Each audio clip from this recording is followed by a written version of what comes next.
Well, it seems like a pickups video, so let's do this. And greetings YouTube gamers, welcome to another episode of Retro Raider. My name is Johnny Retro and welcome to the channel. That's right guys, today I have a brand new pickups video for you guys. And this is going to be my summer pickups, so everything that you guys see right here are stuff that I gathered through, through the last summer. And a lot of these were actually donations, so I'm going to give a couple of shoutouts during this video. Shoutouts to fellow content creators, amazing people. However, if you guys are new on the channel, feel free to subscribe and hit the notification bell so you won't miss a thing. So yeah, let's do this. Let's check out my summer pickups right after this.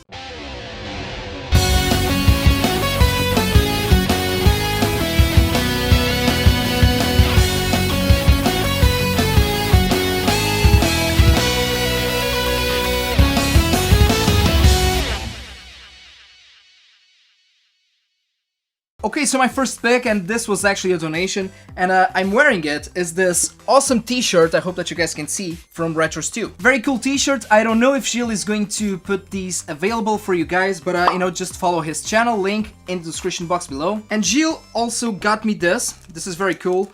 This is a promotional flyer to Sega. More specifically, to Sega 32X. And yeah, I just love stuff like this. And I'm not sure, but I think that this came with the 32X or with a couple of 32X games. I'm not sure, but let me know if you know about this on the comment section below. So Gilles, my friend, thank you so much, and as you can see, I'm representing. Okay, other donation that I got, and I actually got this yesterday. This is a monochromatic handheld, if you will, of Sonic the Hedgehog. This is from McDonald's. I don't know if you guys can see right here, the logo. And as you guys can see, I hope that you can see, it actually works.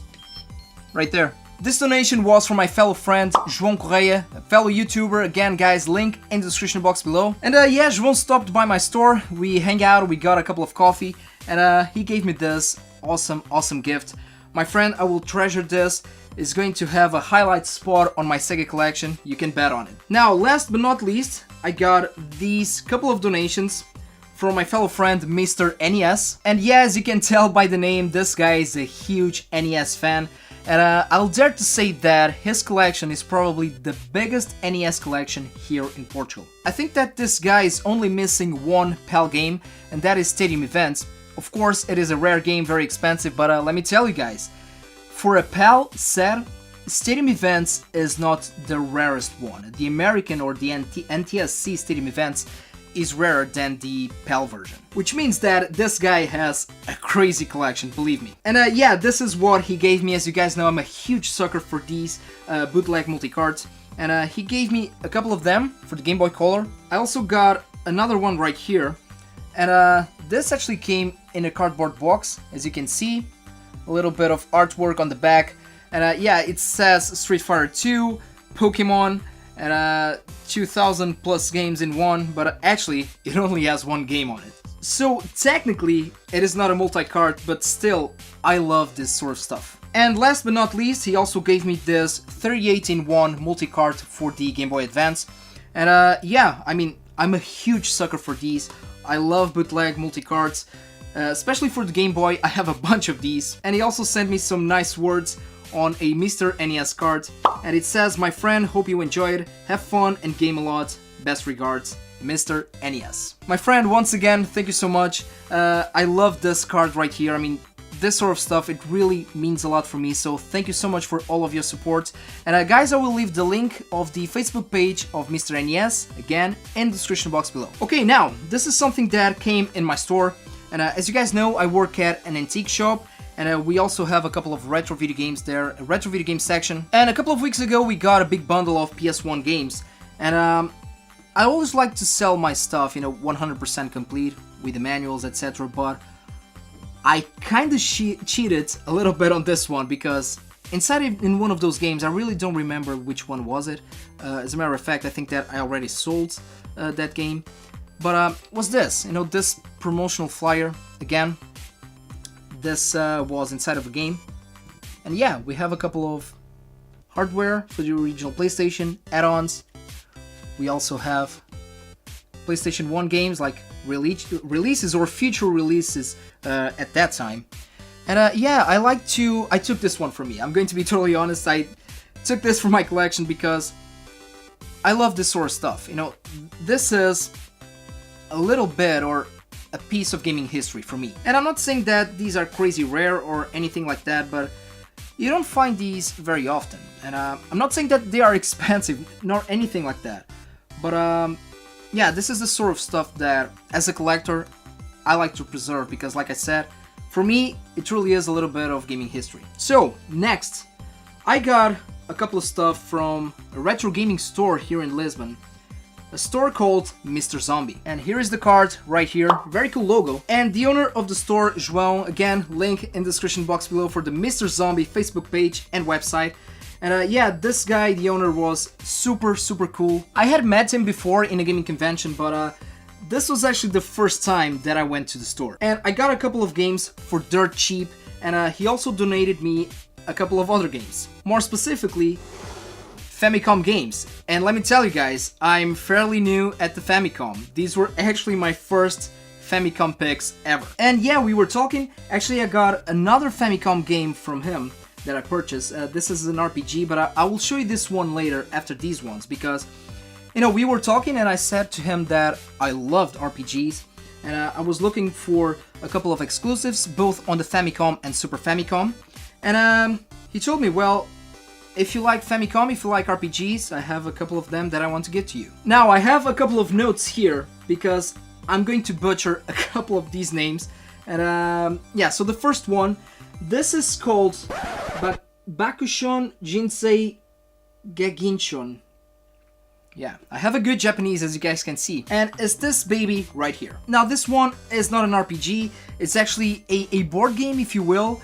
The cool thing is that this is a Famicom exclusive, and you can play this with 4 players. Now, the second game, this is Hokkaidan Rensa Seti, or something like that. And it's this game right here. Now, this one is actually a point-and-click adventure game, and it was the very first time that I've heard about this one. And yeah, I think that this game was only released in Japan for home computers, and it got an exclusive home console release on the Famicom. Now, this next one, this has an easier name to pronounce. This is Super Monkey Daiboken, right here. And what this is pretty much, well, this is another action-adventure RPG exclusive for the Famicom. Now, this next Famicom game, and I'm not going to pronounce the original name because it also got a release on the NES. And it is Ninja Kid, the original one on the Famicom. This is an action platformer by Bandai, and yeah, I played it for a little bit, and it looked like a fun game to me. Now, last but not least, this is one that I know, I've heard about it. I played a couple of them on the series, and I bet that you guys also have heard about this game. This is Wizardry. Now, this one specifically is Wizardry Legacy of Lalgamin. Now, I don't know if you guys ever heard about this series, you know, Wizardry, but this series is very important for the RPG genre, especially the first ones, because we are talking about a game or series that started before Final Fantasy and Dragon Quest. So the original Final Fantasy and the original Dragon Quest, or Dragon Warrior game, if you will, were inspired on this series right here. So yeah, I'm very happy to have this on my collection. Now, let's put these aside, and I really don't need this anymore. Now, these 2 games right here were games that I bought on Mr. Zombie. And this was the first one that caught my attention. And you guys know this game, or at least you have heard of it. This is the RPG Highlight, but this is the Famicom version. And the reason why I wanted this one was because it is 100% complete in box, and I also don't have the NES version of it. But yeah, I mean, check out this box. This is so awesome. Now, here is the artwork on the front. Artwork on the back, still with your original price tag in yen. And let's open it up, because I want to show you guys the actual card and the instruction manual. Here's the card, right here, the plastic tray, and here's the manual, as you guys can see. And we also have these extras. I bought the game because, you know, of the box, of the artwork, the cartridge, and let me tell you guys, these Famicom cartridge, I mean, to me, they really look like candy. And just a quick comparison right here, let me grab an NES card. I mean, seriously, which one do you guys prefer? Okay, a lot of you probably are going to say this one, because you probably grew with this one right here. This is probably the most nostalgic for you, but to me, I mean, these are so much more appealing. Again, Famicom, I think this is going to be the beginning of a beautiful friendship and collection, because yeah, I'm starting to love Famicom. You know, the artwork of the boxes, the actual cards, again, they really look like candy to me. They're not rare, they're cheap to collect for, and it's a beautiful system. There are a lot of great exclusives for it. And yeah, these RPGs, how am I going to play them? Well, I don't know how to speak Japanese, but I can always put them on my Retron 5 and use translation patches. And for the ones that don't require a lot of reading or text, I just play them on the original NES with an adapter. Now, let me put this one aside and show you guys the other game that I got on Mr. Zombie. And this is a PlayStation 1 game called Swagman. Now, I've talked about this game on a previous video. I had a copy of it for the Sega Saturn, but it was at my store. And you guys know how it is, you know, if you're running a business, you can't keep everything for yourself. So yeah, the game was both released on the PS1 and the Sega Saturn. And the PS1 version is actually superior to the Saturn one, but yeah, the Saturn version of the game costs around 4 times more. And yeah, I'm not even kidding, and I got this one for dirt cheap, awesome deal from Mr. Zombie. And yeah, it is completed in box. Box in a good shape, disc impeccable with no scratches, and the manual. And what is Swagman all about? I still haven't finished the game, but I've already started playing it. Well, this game kind of reminds me a little bit of other games, to be honest with you. It almost has this, you know, medieval, Heart of Darkness, or even Pandemonium feel to it, you know, when it comes to the darkness of the game, or the dark humor, if you will, and the whole presentation and gameplay style, you know, the top view. It actually reminds me a little bit of the Zelda games, you know, the original Zelda games. So yeah, I'm not going to spoil a lot of it because I'm planning a future review of this game. And imagine Swagman as a horror adventure for kids. So yeah, Swagman, I'm very happy with this pick, and these were the picks that I got from Mr. Zombie. Again, there will be a link in the description box below. I forgot about Mario, yeah. Now he's good. Now, guys, last but not least, this pick, again, I've already showed it on a previous video. This was my summer game, if you will.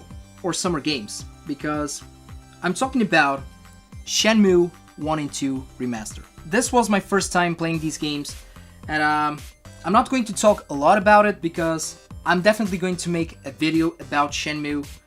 And I mean, what can I say about it? First of all, I never played a game like this one. Never played a game like Shenmue. I played a lot of weird games, you know, weird RPG out-of-the-box games, but Shenmue is very different, very unique. Now, I'm not saying that it was life-changing to me or anything like that, but I can tell you this. I'm definitely going to pick Shenmue 3 day one. And now, after playing these two games, now I understand why the hype, why the cult following, why Shenmue has a lot of faithful fans. Because over the years, guys, you know, Shenmue has become more than a video game. Shenmue is a community of its own. I kind of compare it with the mother series, like Earthbound. Not the actual game, not saying that the game is related to Earthbound like in any way, but I'm talking about the loyal fan base community, if you will. But to sum it up, did I enjoy the game? Did I enjoy Shenmue 1 and 2? Of course, I love the game. And please, don't be like me, guys. Don't wait almost 20 years to jump into Shenmue. Just grab this and enjoy this wonderful, amazing adventure. And yeah, let's wrap this one up. This was the video, guys. These were my summer pickups. And feel free to let me know down below what recent pickups did you guys add to your collections lately. Let me know what games have you been playing and what games did you find during this summer. So let me know on the comment section below. Once again, a huge shout out to Retro2, Mr. NES, João Correia, and Mr. Zombie. All of the links will be available down below for you guys to check out. And yeah, this was the video. If you want to support the show, feel free to check out the Retro Raiders Patreon page. And as always, guys, thank you so much for watching. Don't forget to put a like on this video, please subscribe to the channel, and take care of yourselves, take care of the gaming community, and game a lot.